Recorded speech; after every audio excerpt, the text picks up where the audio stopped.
qui continue à travailler très fort pour faire sortir le vote ce soir. Et Madame Joly est avec nous maintenant. Madame Joly, merci beaucoup. Merci Maya, ça me fait plaisir de vous avoir ici. Oui, alors, comme j'ai dit, beaucoup de bénévoles qui travaillent encore très fort à cette heure. Oui, donc c'est sûr qu'on a des gens ici, mais on a beaucoup de personnes dans tous les pôles de vote. On a aussi beaucoup de personnes qui font du porte-à-porte présentement. On a 120 bénévoles qui aident dans ces quartiers-villes, mais on aide aussi d'autres circonscriptions. Donc, on aide à sortir le vote de plusieurs autres circonscriptions. Aussi, on espère avoir des victoires, des bonnes nouvelles ce soir, mais on prend absolument rien pour acquis. Une victoire, vous l'espérez, bien évidemment, une victoire majoritaire possiblement. Vous l'aviez évoqué la semaine dernière lors d'un rassemblement à Laval. Oui. Dites-moi pourquoi vous avez osé dire ça, je pense publiquement pour la première fois. Mais c'était important pour moi de comprendre, de faire comprendre aux gens que, ultimement, la question de l'urne, c'est quel va être le premier ministre et l'équipe qui va affronter le président Trump. Et le président Trump est un homme qui ne respecte que la force.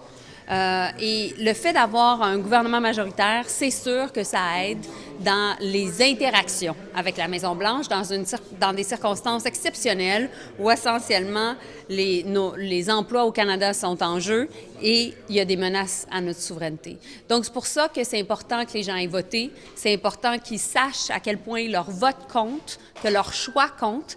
Et moi, j'ai fait plusieurs bureaux de vote aujourd'hui. C'était extrêmement fluide, très, très facile d'aller voter.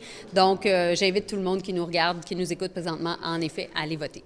En parlant du président Trump, il a écrit sur les réseaux sociaux aujourd'hui, il a évoqué cette possibilité de faire du Canada le 51e État encore une fois, la journée même du scrutin. Comment avez-vous réagi à ça? Bien, écoutez, le président Trump s'est introduit dans la campagne à plusieurs reprises, donc ce n'était pas la première fois. Ça ne sera pas la dernière fois qui va faire référence à sa rhétorique vraiment belliqueuse, dangereuse par rapport au Canada.